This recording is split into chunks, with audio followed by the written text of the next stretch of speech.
Electric power is clearly expressed as voltage times current.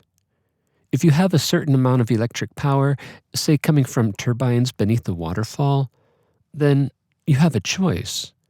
You can transmit that power by small voltage and large current, or you can transmit it by a large voltage and a small current. An electric current, though, generates heat because of the resistance within the electrical wires. To transmit a lot of power, you don't want your wires melting from that heat. Also, lower heat means less loss of energy, which is good. For these reasons, power plants deliver electric power at very high voltages. Higher voltages means transmitting less current and less heat loss, which means the power can be delivered over vast distances more efficiently.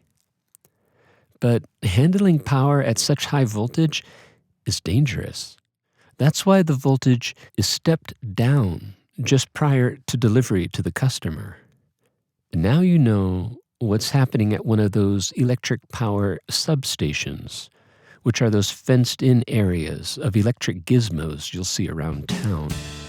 The electricity is being stepped down from higher to lower voltages so that the power can be safely consumed.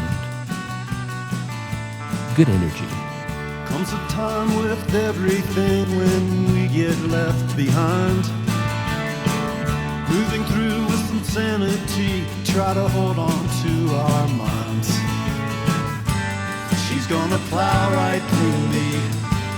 I'm gonna do my duty again. Every time